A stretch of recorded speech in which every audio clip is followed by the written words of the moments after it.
We are live. This is so exciting. Thank you for being here, Greg and Adam. I see you're here early and you're here right on time. So we are live now, and thank you, Greg. I think it's late where you are, so thanks for staying up for this.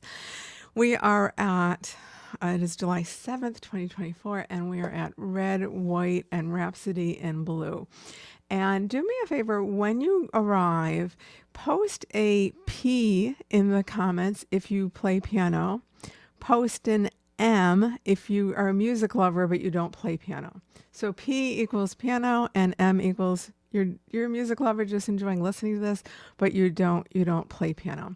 Love to get to know you and to know what music background you have. And then write also if you're a P, so Adam's a P, Greg I know is a P. If you're a P, if you're a pianist, tell us the last piece of music that you played. And if you're an M, changing taste, Penelope is an M, so put the last piece of music you listened to, which changing taste, Penelope might be mine, possibly, I'm not sure. So great to have you. It is a little bit toasty here. We're in a heat spell in California, so this red scarf is not going to last very long. And I'm going to be talking about the American music that I've chosen today, why I've chosen it, and what I'm going to share with you. So I'm starting with a beloved composer of mine, Mrs. H.H.A. Beach. I only listed it as Amy Beach just to make room for her full name. She went by two names. So she went by Mrs. H.H.A. Beach as a composer, and she went by Amy Beach as a performer. And she did a lot of her composing earlier on in her life. She was married to a surgeon who was twice her age, and he wanted her by her side. So she wasn't traveling as a concert pianist then, but she was composing, and she really had two different careers, two different identities. One is Mrs. H.H.A. Beach, and one is of Amy Beach. So Greg played the Opus 118 number 6, Adam played the Mozart Sonata, Penelope of Changing Taste listened to my music, and Mariah, who's here in the middle of the night or morning, I'm not sure, from the Philippines, the Mozart D minor piano concerto, love it, the first movement, cadenza, fantastic.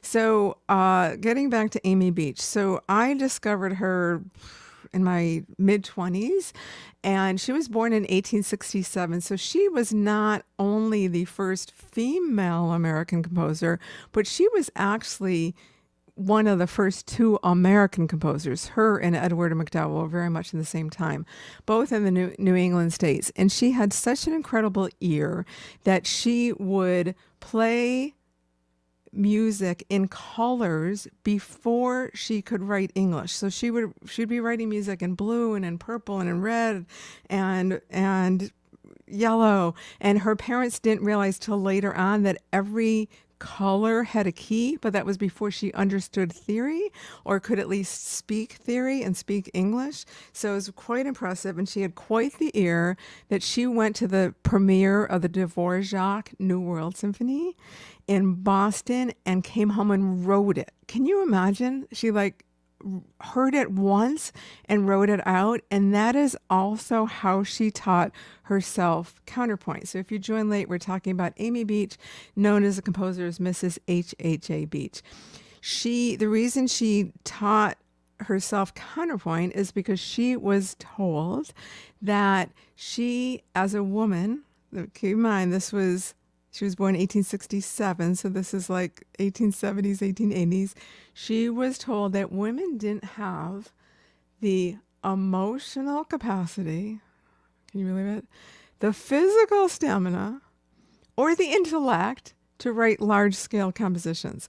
Well, I'm going to be playing a short-scale compositions, but that's early in Opus 15, but she went on to write a symphony, a huge 45-minute gorgeous piano concerto, big chamber music works for quintet and quartet and piano and a mass and like large scale works that she taught herself composition. So one of the ways she did that is she would play a Bach fugue and then write it out from memory. She'd play it once and then write it out from memory. It was like astounding of what she taught herself. So if you're new to her music, it's so beautiful. This is an early work.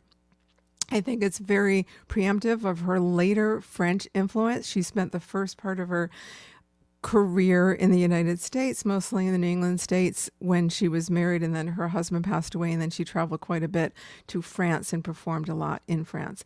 So dreaming, I thought, would be a perfect place to start here, because let's take a big deep breath and just whatever you're dreaming about, whatever it is that really you just want to dream about, this piece will really influence. So it's a little hot. I'm taking off the red. We're staying with blue.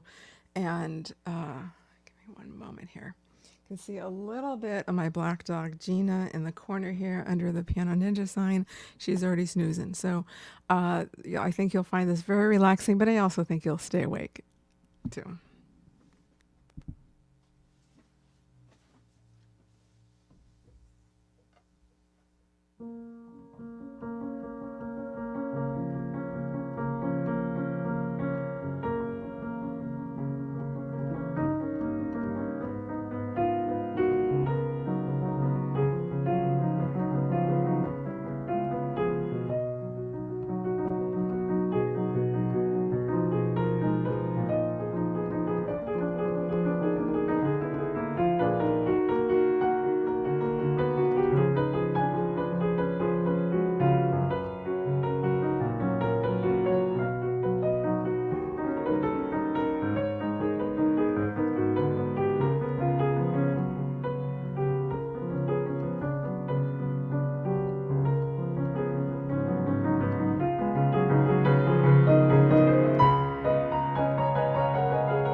Hopefully that put you in a dreamy state.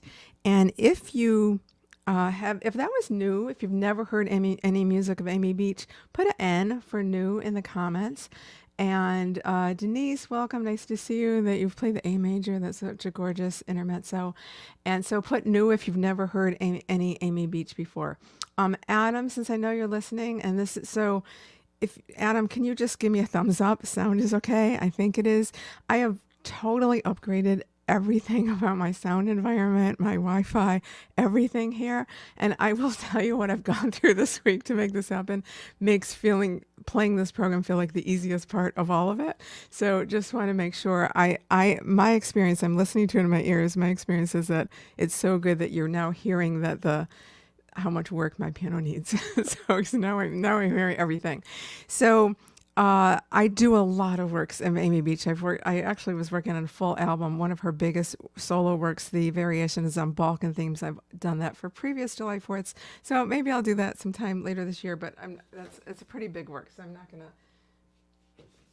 do that today.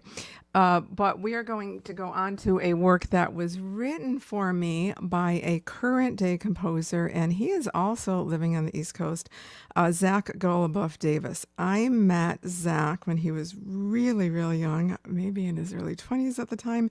And he's still really young. He's still in his 20s. But he was on the dog agility field. I was competing in dog agility with Gina over here, and he's an AKC agility judge. And I was somehow wearing my Juilliard t-shirt, and we got talking, and I found out he was a student who was getting his doctorate at New England Conservatory at the time. And I found out how modest he was, that I didn't know he won all sorts of awards. If you haven't heard his name yet, Zach Goluboff Davis, you will. So he has won so many every weekend.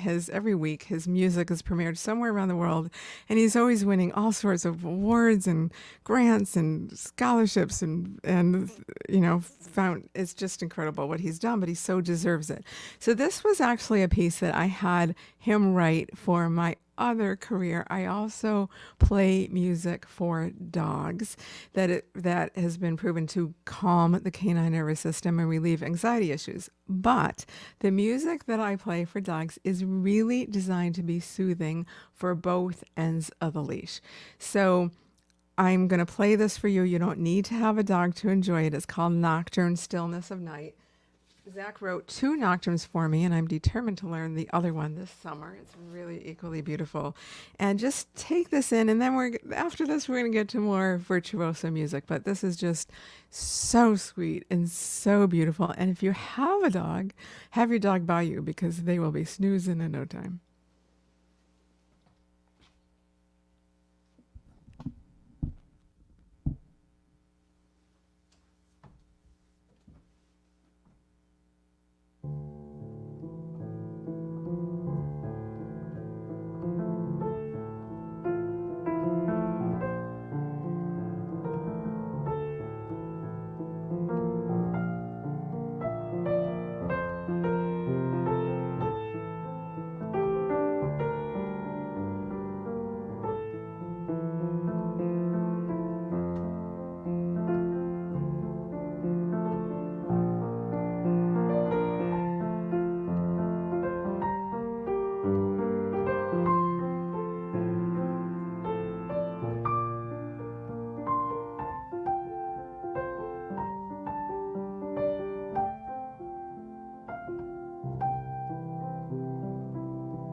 Was that just gorgeous? Like, round of applause for Zach. It's just his music is so beautiful, and he writes everything. He writes choral music and chamber music and piano music and vocal music. It's so beautiful.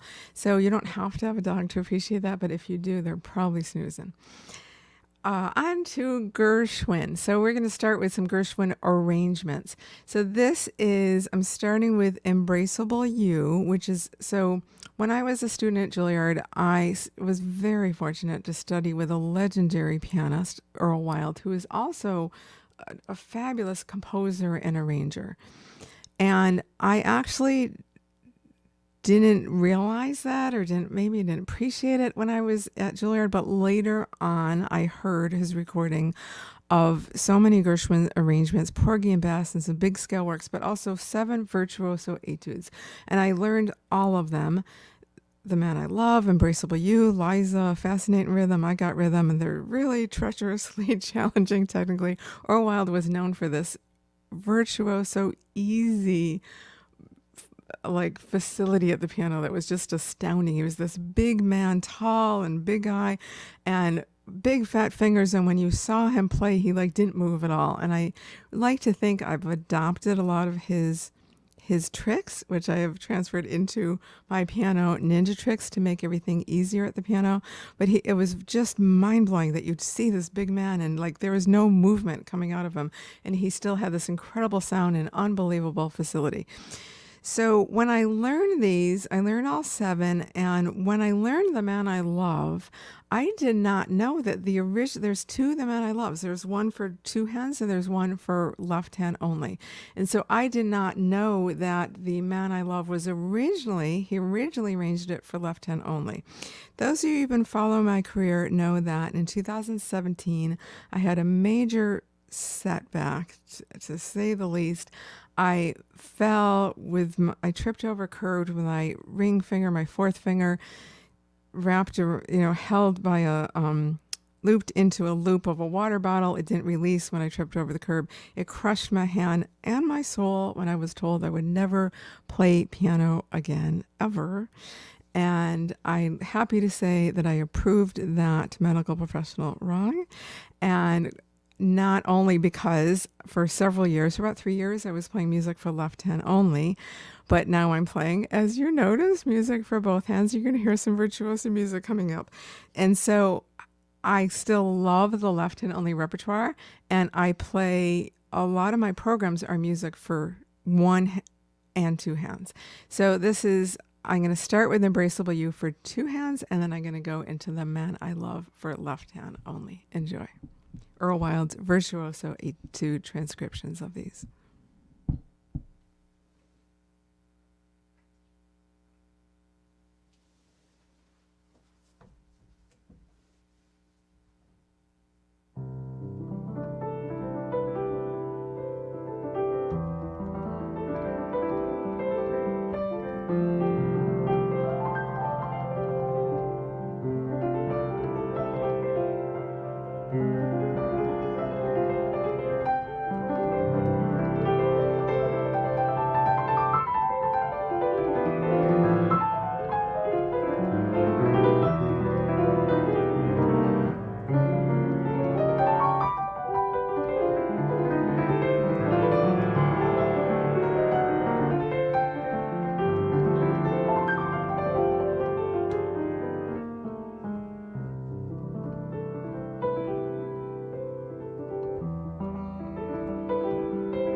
Hopefully it didn't sound it, but hopefully it didn't sound it, but that was also that's treacherously difficult, and and hopefully I made it sound easy. But it's also on my album Left Hand Lemonade that I made in the pandemic, and all left hand music, and I can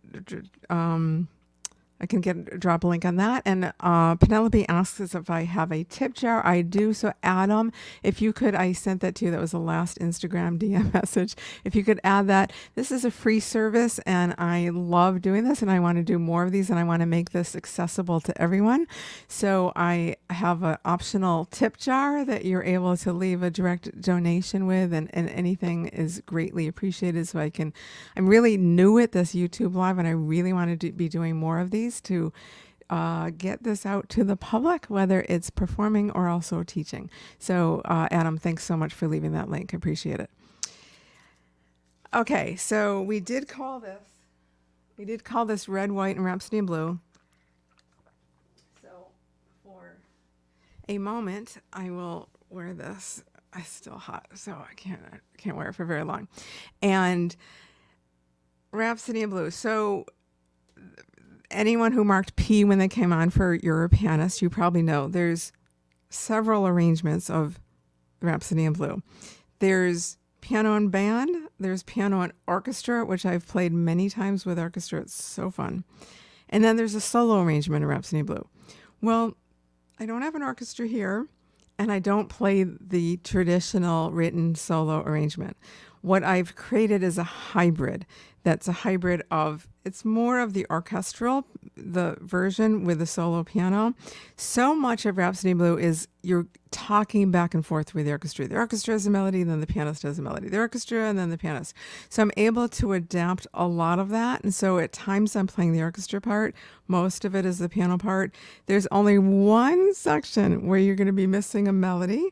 And you're home, no one can hear, or your people in your house can hear you, but I can't hear you. The other viewers here can't hear you. So when we get to that part, Rhapsody in Blue. If you've flown United Airlines, you know their theme. You're welcome to sing along with that. It lasts about 30 seconds. But other than that, I think you'll hear the melody throughout.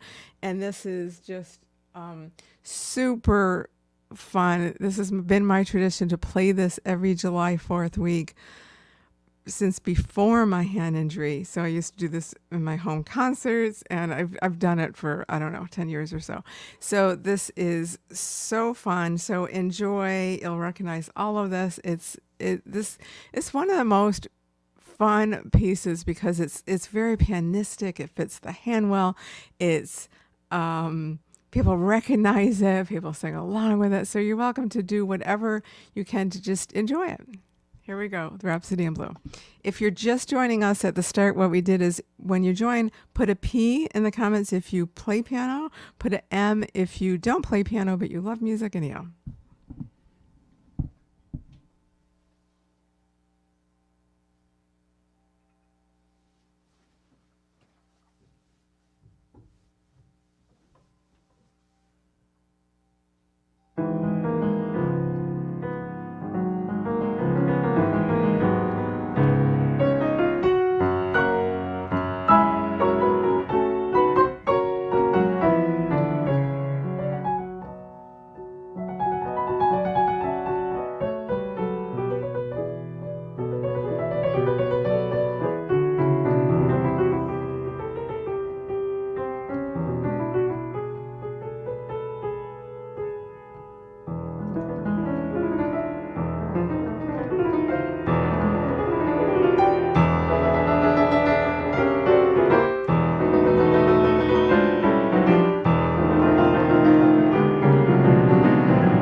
And that's where I say thank you for flying United Airlines, because that is the United Airlines theme. Barbara, I'm so glad you're enjoying this. Nice to have you here. And completely forgot that to tell you that those of you stayed till now, which is the end of the program, that I'm giving away some rewards, some prizes. Thank you so much, Greg, for the nice comments. And Denise, thank you. And Eric is here. Thank you so much. It is so hot here. It's not nearly as hot as it is inland, but I'm pretty toasty here. So, okay, so we have some prizes. Adam, are you ready? So first of all, anyone who commented, actually, this doesn't need to be a P. This needs to go to someone who, well, we're going to give a P prize first. P meaning you play piano. And so tell me how many years, if you play piano, how many years you've been playing piano. Put that in the chat. And be honest, please. And if you took a break, like you may have played when you were younger, took a break for 20, 30 years and came back to it, as long as you played piano somewhat during that time, you can add in all the years. That'd be fine. So I have many members here from the Piano Ninja Tricksters Club. So we have a fabulous community of pianists, ages ranging from 21 to 85. And I help those pianists learn twice as much in half the time with my piano ninja tricks. So although I appreciate you being here, and the challenge is going to be so many of these prizes you already have as part of your membership, but we'll see. So Mariah's been playing 10 years. I think there's a little bit of a lag time in the comments. And Gina, my dog, didn't move at all. And so Adam's been playing 13 years. Adam is 21, so fantastic. And Denise, you've been playing 44 years. That might be the prize.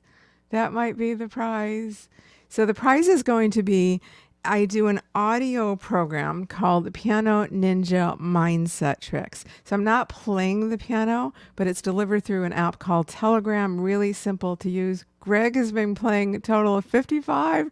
Sorry, Denise, but there might be another prize for you. So Greg has been playing 55 years. Anyone could beat that? So I deliver these audio messages for you to help boost your mood. The piano members or anyone else subscribing to this program, if you could put in the comments some benefit you've experienced from the Piano Ninja Mindset Tricks. I know, Eric, you've really been enjoying them. And if I can quote you, I remember you saying you're not so much a touchy-feely person, but you've really been surprised by how much they've been helpful. They're like audio boost to get you in the right mindset, because I can teach you all the piano ninja tricks in the world to play to make everything easier, but if you don't have the right mindset, it's going to be a slower progression. So Adam, if you could also put the link to tip me, thank you, Penelope, is lisaspector.com/tips. Adam, if you could add that in the chat, that would be really helpful. And then also if you could add the Piano Ninja Mindset Tricks here.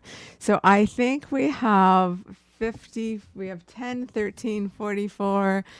Hold on one second. We have Greg is at 55. So Greg, you won 3 months to the Piano Ninja Mindset Tricks, which is a currently a $24 value. And so I will I have your email, so I will send you a message how to do that. Nice to see you, Brian. Glad you enjoyed the program. And okay, so now we have another prize, which is the Piano Ninja Tricks pop-up, a 15-minute session with me valued at $48. So you do have to play piano to benefit from this. And Denise, you were so close to the 55. 44 is something to be commended. So I'm going to give you the pop-up piano, which is a 15-minute session with me. And do me a favor and send me an email, pianist@lisaspector.com, so I can make sure I can get in touch with you about that. And then I have a prize valued at $497, and this could go to anyone who's a musician or a non-musician. So tell me in the chat. I have to think on my toes. I didn't plan this one out. This is a program called Demystifying Classical Music. So it's a program I took the videos. I did 30 Facebook Live concerts during the start of the pandemic from the end of March 2020 to the end of November 2020, almost every Saturday night. And in those, Adam, if you could add those links, that would be so helpful. So in the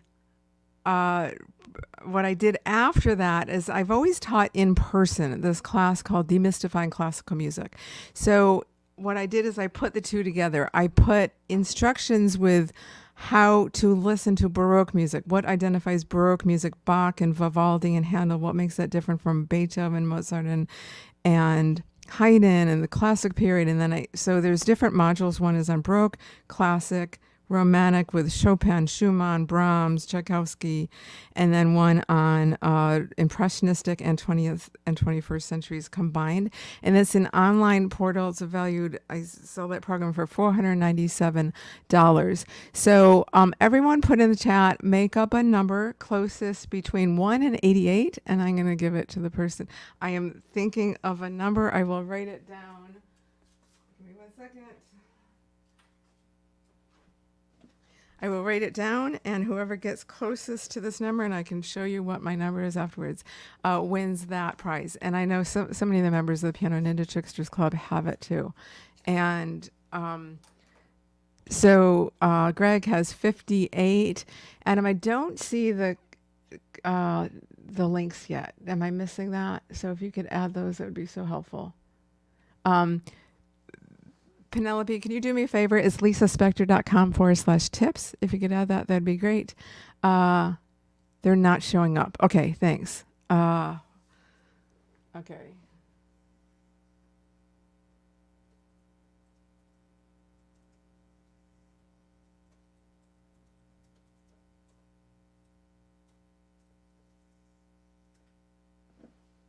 I'll add those to the comments later. YouTube is blocking my comments with a link. That is so strange. Okay.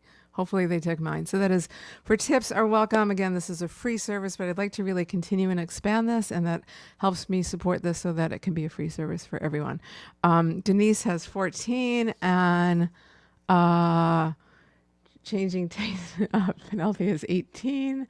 Not surprising. And let's see, we have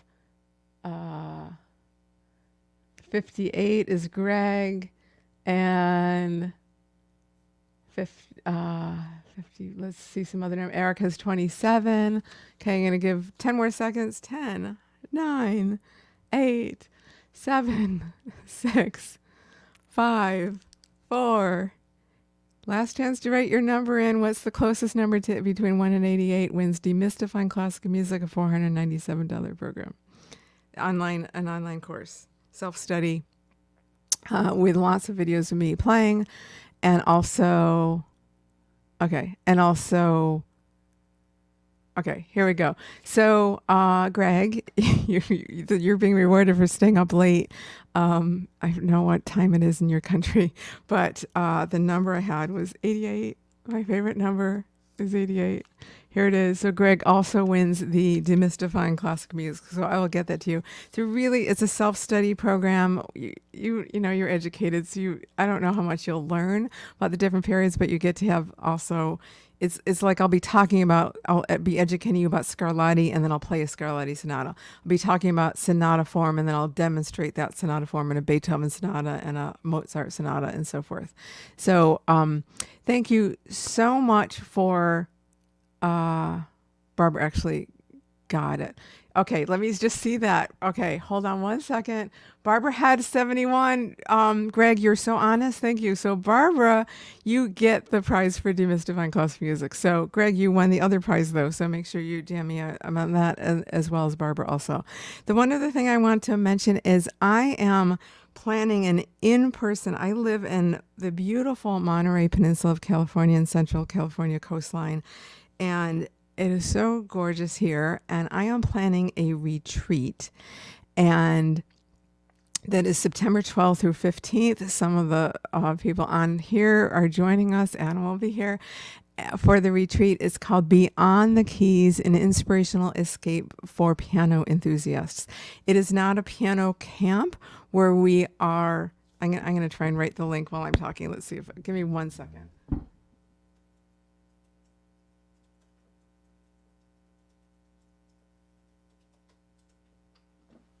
Okay, hopefully it took that. Okay, so that's the link to the retreat. And I am planning, it's called Beyond the Keys, because this is not a piano camp where you are a pianist and you sit. Piano camps are wonderful, where you go to a place and you sit at the piano all day and you do master classes all day and lessons all day. This is not that. My whole philosophy is practice less and learn more. So I'm not encouraging you to spend 8 hours a day at the piano. I'm encouraging you to get outdoors. So we have everything from a sound bath meditation on the beach to a taiko drumming lesson, where a taiko drummer is coming in and we're going to have taiko drums, which is a Japanese drumming, which is the first time I heard this group, I was like, I have to expose my people to this because it's so good to help your rhythm. I will be doing 2 master classes, and I will be doing a live piano Ninja Tricks demo, but we're also doing a movie night at the piano, bringing in some favorite movies. One of them I'm sure you've never seen. And we're just geeking out about piano and talking piano. We've had in-person meetups and my members just love to talk piano, so we'd love to invite you to that. And it is a way to get to know you, and you will learn some piano ninja tricks. For anyone new who's signing up by the deadline, which is a week from today, you get 2 months included in your Piano Ninja Tricksters Club. So you get familiar with the Piano Ninja Tricks before you join us in California in September for the retreat. One more VIP opening. They're almost all sold out. One more opening for an extra day where we go down to Big Sur and we do some great things there. And then also historic dinner at the Cypress House. It used to be owned by Doris Day when she was alive. And it really is going to be a really fabulous few days of just piano, but also taking the piano outdoors too. I really believe strongly that you improved just as much by getting away from your instrument as you do practicing in your instrument. So I'm not encouraging you. There's not an abundance of piano. So you don't have 3 hours a day to practice the piano. It's not about that, but it is about improving your piano skills in other ways that I do in my life, and I know will benefit you as well. So I'm so glad you're here. Thank you so much. And this will be, I think this went well enough. I got to check the sound afterwards, that I will keep this on my YouTube channel. Please subscribe, Lisa Spector Piano. I post all my podcasts, the Piano Ninja Tricks podcast, and I plan to be doing more of these as well. I'm highly considering taking some of the Piano Ninja Tricks podcast and doing them live like this, where I answer your questions. So stay tuned for that. Make sure you're on my email list at lisaspector.com. And so appreciate you being here, Greg, Barbara, Brian, Eric, and Adam, and Mariah in the middle of the night in the Philippines, and Penelope from down the road. And so great to see you all. And thank you so much. And I will be back for more. Thank you.